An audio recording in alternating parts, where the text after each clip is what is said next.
Hi friends, అందరికి నమస్తే. తెలంగాణ స్టేట్కి సంబంధించిన ఎంసెట్ 2025 హాల్ టికెట్స్ అయితే డౌన్లోడ్ అవుతున్నాయండి. దీనికి సంబంధించిన లింక్ ఉన్నాయి కింద డిస్క్రిప్షన్లో ఇస్తాను. అక్కడ నుంచి పేజ్కి అయితే వచ్చేసి ఇక్కడ డౌన్లోడ్ హాల్ టికెట్స్ అని కనబడుతుంది కదా, ఇదిగోండి దీని మీద క్లిక్ చేయండి. ఈ విధంగా నెక్స్ట్ పేజ్ వస్తుంది. ఇక్కడ registration number, qualifying examination hall ticket number, date of birth enter చేసేసి గెట్ హాల్ టికెట్ మీద క్లిక్ చేయండి.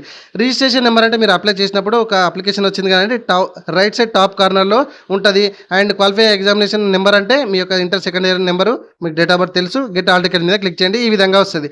ఇక్కడ మీరు డేట్ అండ్ టైం ఎప్పుడు అనేది మీరు ఎగ్జామినేషన్ డేట్ అండ్ టైం అనేది చూసుకోవచ్చు. సెంటర్ ఎక్కడ పడిందని కూడా చూసుకోవచ్చు. కిందికి స్క్రోల్ చేస్తే ప్రింట్ ఆప్షన్ కనబడుతుంది అండ్ విత్ రూట్ మ్యాప్ కూడా కనబడుతుంది. అండ్ ఇక్కడ చూడండి, మనకి ఏప్రిల్ 19th రోజు నుంచి అయితే అగ్రికల్చర్ అండ్ ఫార్మసీ డౌన్లోడ్ అవుతున్నాయి. ఇంజనీరింగ్ సంబంధించి ఏప్రిల్ నుంచి అయితే డౌన్లోడ్ అవుతాయి. ఇది గుర్తుపెట్టుకోండి. సేమ్ ప్రాసెస్ కూడా ఇంజనీరింగ్ డౌన్లోడ్ చేసుకునే హాల్ టికెట్స్ నెంబర్ ఎంసెట్ కూడా ఇదే విధంగా ఉంటుంది. ఓకే ఫ్రెండ్స్, ఇట్లాంటి మరిన్ని అప్డేట్ వీడియోస్ మీరు ఎప్పటికప్పుడు పొందాలంటే మన ఛానల్ని ఇప్పుడే సబ్స్క్రైబ్ చేసుకోండి. వీడియో నచ్చితే చిన్న లైక్ చేయండి, ఏమైనా కామెంట్ ఉంటే కామెంట్ చేయండి. Thank you very much.